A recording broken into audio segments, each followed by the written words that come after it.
je suis Maude et tu écoutes l'épisode 39 du podcast S'élever en même temps que son enfant. Dans cet épisode, je voudrais te parler de ce qui se passe en toi quand ton enfant a un comportement où tu as l'impression finalement qu'il se moque de toi.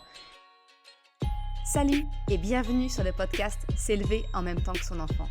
Je suis Maude, coach certifiée chez Mercredi, mais surtout maman de 3 enfants. Sur ce podcast, je t'aide à conjuguer la bienveillance avec la réalité de ton quotidien de maman. Utiliser ton choix d'une parentalité bienveillante comme un accélérateur de ton propre développement personnel. T'aider à changer de regard sur les situations que tu vis avec ton enfant pour t'en servir, pour grandir et apprendre sur toi. Salut, je suis contente de te retrouver pour ce nouvel épisode. Aujourd'hui, j'aimerais qu'on fasse un peu le point sur ce qui peut se passer en toi, quelles sont les émotions que tu ressens, quand ton enfant ne t'écoute pas, qu'il te tient tête, tu as l'impression finalement qu'il se moque de toi. Qu'est-ce que cela signifie et comment on peut essayer de démêler un peu tout ça? Ça va être un petit peu l'objectif de l'épisode d'aujourd'hui. Avant d'entrer dans le vif du sujet, j'aimerais te rappeler que tu peux t'inscrire absolument sans engagement, à la liste d'attente de la formation S'élever en même temps que son enfant, qui ouvrira ses portes très prochainement. T'inscrire à la liste d'attente, ça te permettra de bénéficier d'un tarif de lancement qui sera réservé exclusivement aux personnes qui sont inscrites à cette liste d'attente. Ça te permettra également, potentiellement d'avoir quelques surprises en exclusivité, mais pour ça, je vais garder l'effet de surprise. En tout cas, si ça t'intéresse, si la formation qui correspond au podcast que tu écoutes aujourd'hui t'intéresse, je t'encourage à suivre le lien que je mets en description de cet épisode où tu pourras t'inscrire à cette fameuse liste d'attente. Voilà, c'est fini pour le côté un peu promotion, même si j'aime pas trop ce terme-là, mais voilà, de la formation. Et on rentre dans le vif du sujet d'aujourd'hui. Alors, est-ce que tu as déjà cherché à comprendre ce qu'il se produit en toi lorsque ton enfant ne t'écoute pas, lorsqu'il te tient peut-être tête? Faut être honnête, souvent, ça nous pousse à bout et la tempête parentale, elle n'est jamais très loin. Et si ça, ce n'est pas une émotion, je ne sais pas ce que c'est. Tu le sais. Si tu as écouté plusieurs épisodes de ce podcast, tu sais que je t'encourage à écouter tes propres émotions et surtout à creuser pour comprendre d'où elles viennent, qu'est-ce qui les a générées, quel est le besoin non satisfait, quelle est là où les valeurs heurtées. Parce que vivre une émotion, l'accueillir sans finalement en décrypter le message, c'est un peu comme prendre la lettre du facteur, mais ne pas l'ouvrir et la laisser dans la banette du courrier. Autant te dire que tu risques de recevoir une relance de facture non payée très rapidement. C'est exactement la même chose avec tes émotions. C'est finalement exactement ce dont je te parle dans mon guide gratuit, la boussole des émotions. Alors je te le rappelle, tu peux le télécharger gratuitement sur le site si tu désires en savoir plus sur les émotions, comment les accueillir concrètement et facilement. Parce que finalement, si tu ne prends pas le temps de comprendre ce qui se passe, tu peux être certain ou certaine que la situation se reproduira et tu seras de nouveau confronté à une situation où tu ressens de vives émotions désagréables, le plus souvent, face au comportement de ton enfant. C'est exactement pour ça que je souhaite t'accompagner aujourd'hui dans un décryptage qui te permettra, je l'espère en tout cas, une prise de conscience et donc une potentielle solution à la clé. Prenons l'exemple, mon enfant me tient tête. Pourquoi est-ce que ça me met dans un tel état ? La première étape, c'est effectivement, comme toujours, de prendre conscience de ce qui se joue en toi lorsque ton enfant te tient tête, lorsqu'il ne t'écoute pas. Tu le sais que ton fils ou ta fille peut-être n'est qu'un enfant. Tu as bien intégré le fait que non, il ne te cherche pas volontairement, il ne fait pas cela dans le but exprès de t'embêter, exactement comme je te l'ai rappelé dans d'autres épisodes. Par exemple, l'épisode numéro 11, où je te parle justement « Mon enfant ne m'écoute pas ». Tu le sais pertinemment, ton enfant n'a pas un mauvais fond. Et pourtant, comme moi, tu ressens probablement cette réaction, je dirais, viscérale, cette rage qui monte en toi, presque animale, incontrôlable, où tu ne veux qu'une chose. que ton enfant cesse, qu'il entende raison et qu'il se plie à ce que tu lui demandes? Pourquoi es-tu capable d'intégrer tous les principes de la parentalité bienveillante, mais que le moment venu, dans le feu de l'action et du canapé ravagé sous les feutres de couleur, pourquoi est-ce qu'à ce moment-là, tu ne parviens qu'à sortir un son animal du fond de ta gorge qui entraîne la stupeur dans le regard de ton enfant en voyant ta réaction? Pourtant, tu connais absolument tous ces trucs et astuces que tu as lus dans les livres de parentalité. Détourner l'attention, proposer un choix limité, faire rire ton enfant pour créer la connexion nécessaire au dialogue, la nécessité d'un compromis et non de soumettre, etc. Seulement voilà. Eh bien, dans le feu de l'action, ça nous est proprement impossible. L'instinct colérique qui a pris possession de toi, eh bien, finalement, elle fait taire ta petite voix qui te rappelle tous ces beaux principes, tout ça. Elle a soif de vouloir imposer sa demande, le respect de tes règles. Alors pourquoi est-ce que tu ne parviens pas à changer cela? Qu'est-ce qui se passe en toi quand ton enfant te tient tête? Et finalement, la question c'est, de quoi ton enfant est-il le miroir en toi? Eh bien, j'ai envie de te dire, la première chose dont tu peux prendre conscience, c'est finalement le pouvoir de toutes les croyances populaires, la façon dont elles ont modelé ta petite voix intérieure. Tu sais, toutes ces petites phrases du style « Mais il se moque de moi ?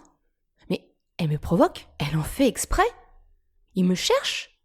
De toute façon, les enfants sont insolents et provocateurs. L'autorité parentale, c'est montrer qui est le patron. Si je ne le recadre pas tout de suite, je vais me faire dominer, je vais me faire bouffer par mon enfant. Je suis le parent. Je suis celui qui sait et qui décide dans cette maison. Les enfants sont ingrats, etc. La liste, elle est très très longue. Tu sais bien que tout cela est faux. Et pourtant, tu as probablement dû l'entendre pendant ton enfance. Peut-être même que tu l'entends encore autour de toi aujourd'hui. Ce sont des croyances qui ont la vie dure dans notre société. Mais le problème, c'est que sournoisement, eh bien, ces petites phrases sont venues s'ancrer en toi. Et elles te reviennent inconsciemment, réveillant ta crainte et tes doutes quand tu te sens déstabilisé par le comportement de ton enfant. L'autre élément qui peut entrer en ligne de compte et renforcer toutes ces croyances, finalement que le comportement de ton enfant va venir révéler en toi, tel un miroir, eh bien c'est justement ta propre enfance. Parce que non seulement tu as entendu ces phrases qui ont construit tes croyances, mais en plus, probablement que ces phrases ont sans doute été prononcées à ton égard. C'est-à-dire que c'est toi qui as été blessé quand tu étais enfant, parce que tu as été peut-être accusé de chercher volontairement la dispute avec ton père ou ta mère. C'est toi qui as été blâmé car tu étais soi-disant insolent ou insolente. Tu as été peut-être contrainte et dominée par un adulte qui a marqué son pouvoir et sa domination en retour. Tu as peut-être été blessé, humilié. On t'a demandé de cesser de pleurer, arrête de crier, arrête d'être en colère. Finalement, tu as appris à devoir taire les émotions que tu ressentais.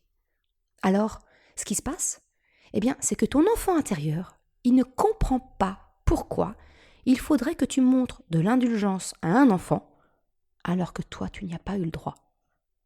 C'est là où le pouvoir du miroir de ton enfant est le plus puissant selon moi, parce que tu es confronté entre ta position d'adulte aujourd'hui face à ton enfant et bien finalement ce que ça réveille en toi de l'enfant que tu as été, de ce que tu as vécu et ressenti.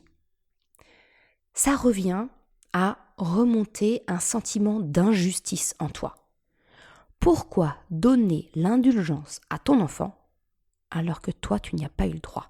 J'ai même envie de te dire, pire, cela va réveiller un besoin de vengeance. Un peu comme la loi du talion, tu sais, œil pour œil. Si toi, tu as eu mal, si toi, tu as souffert de cette situation, eh bien, il est juste qu'une autre personne, dans la même situation que toi, vive la même chose. Sans quoi, retour à la case départ. C'est un sentiment d'injustice. Il est donc tout à fait normal, mais inconscient, on est bien d'accord, de vouloir, c'est pas beau, mais de se venger plutôt que de ressentir de l'injustice en plus. Alors, dit comme ça ne te semble peut-être pas très reluisant, et pourtant, c'est parfaitement humain. Tu le sais, tu es parfaitement imparfaite. Tu es parfaitement imparfait. Et ressentir cela ne fait de toi qu'un être humain, ni bon ni mauvais. Alors maintenant que peut-être cette prise de conscience de l'enfant miroir est faite, comment faire pour que tu puisses déconstruire tes réflexes ? Comment fait-on pour sortir de cette spirale ? C'est la fameuse déconstruction des réflexes dont je te parle souvent. C'est exactement ce que je te propose lors de mes accompagnements individuels et à travers la formation S'élever en même temps que ton enfant. La déconstruction de ton passé, c'est finalement utiliser le miroir de ton enfant pour une prise de conscience. Et à partir de là, on va aller travailler sur les causes pour te permettre de réagir différemment et donc d'obtenir un résultat complètement différent. Est-ce que ça te rappellerait pas quelque chose ? L'impact de tes pensées sur le résultat final. Ouais, c'est normal que ça te rappelle quelque chose parce que c'est exactement ce que je t'ai proposé dans l'épisode 37 du podcast où je te proposais une séance de coaching parental. Si tu n'as pas entendu cet épisode, comme d'habitude, je te mets le lien en description. Le but, c'est la prise de conscience de ton enfant intérieur, de cette petite voix qui juge le comportement actuel de ton enfant. Moi, quand je me comportais ainsi, j'étais punie. C'est inacceptable de refuser ainsi. Un enfant, ça écoute et ça se soumet aux parents. Dès lors que tu en prends conscience, tu auras naturellement du recul sur la situation.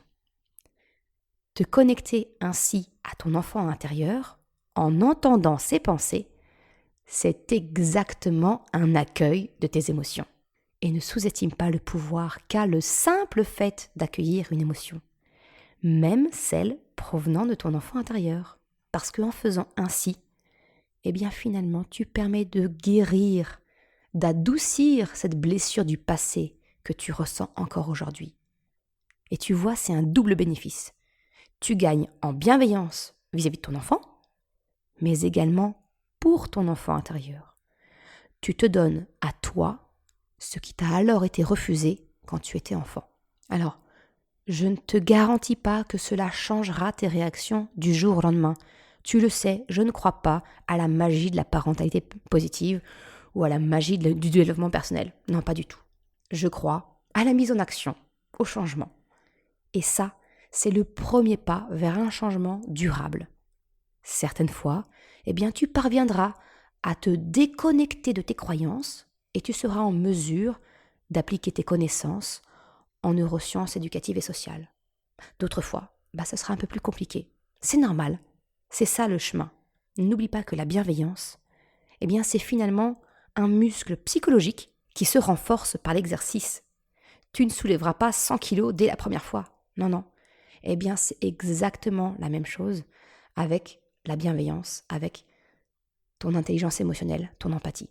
Je te remercie d'avoir écouté cet épisode jusqu'à la fin. J'espère qu'il te apportera quelques pistes et solutions. Comme d'habitude, tu retrouveras une retranscription sur le site mercredi.com. Si tu as aimé cet épisode, s'il t'a été utile, je t'invite à le partager, à en parler autour de toi sur les réseaux sociaux. Ou si le cœur t'en dit et que tu en as la possibilité, de me laisser une note de 5 étoiles ou un commentaire sur Apple Podcast ou Spotify. Ça me permet d'une part de faire connaître le podcast et en plus, ça m'encourage à continuer et à progresser. Un grand merci à celles et ceux qui prennent le temps de le faire. Je te souhaite une excellente journée, après-midi, soirée, quel que soit le moment où tu écoutes, et je te dis à la semaine prochaine pour un nouvel épisode. Ciao!